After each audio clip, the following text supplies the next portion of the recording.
This is Dave Martin Soligan, BSME 3. And then, mauna yung ako ang... So, two stapleless staplers. So, atong device A is the puncher stapleless stapler.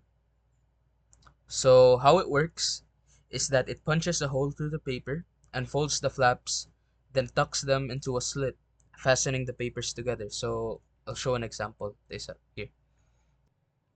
So, this is what it does. It punches a hole. Tapos, once it punches a hole, musuksok ni siya kaning flap. It goes through this thingy.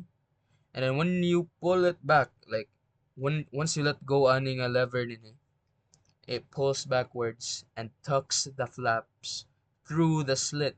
So, mao na siya. So, shunk, kani mo stab siya, kani mo punch siya. Kani siya, this ends the flap here. Kaya mo sulod siya aning little gap. Tapos, once you let go aning a lever, it goes through the slit. Okay. So, mao ni. Device B, page crimper, stapleless stapler. How it works, see, na siya pattern nga murag kani siya muduot kani siya kay musaka muduot musaka. It crimps the paper together nga mura siya mo bond sila, mura siya mo kupot sila. Yeah, kupot sila basically, crimp. So mo ni. How it works, it crimps the pages together, securing the pages together. Whoa. Repetitive pero yeah, it's basically what it does, how it works. Okay, how does an ordinary stapler work? It drives a U-shaped wire through the papers. Dili gid siya actually U, pero mura siya ingananing figure like this. Boom. It drives this this metal wire through the paper. Staple lang tawag, steel staples. It drives these through the papers and bends the ends together. Kani siya, mo ana na siya. Boom, boom. So, inani, mo ana siya. Yeah. Yan, ang paper na dito sa middle, over here.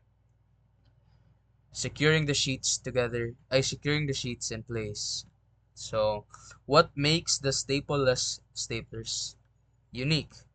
So, both of them are stapleless, able to work without the staples, without these. They're great for people who are forgetful, like me. People who don't bring extra staples. Yeah, mo na siya.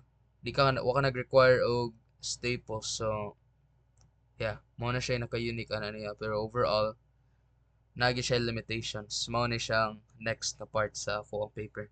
Limitations. Sa device A, it can't hold down lots of paper. Kaya mag-struggle siya sa folding part because of how thick the papers can get. Wow, sa tingugan to, show you ako na lang. Boom. I'll put it here. Here. So if your paper is too thick, this one, example, inani na siya kalapad, di na siya kalasot sa kaning gap ni over here. This one, di na siya kalusot. Baga kay ni siya, example, inani ni siya kabaga. Inana siya kabaga. Di na siya kalusot din ha. It can't pass through that slit. Kung hindi siya makapass through ang slit, it won't be able to slip through the slit sa imong paper. So, darang ko na siya.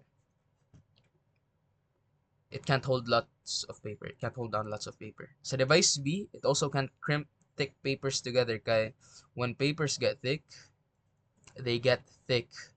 Like, no matter how much you fold them, di siya mo grip as good as normal staplers.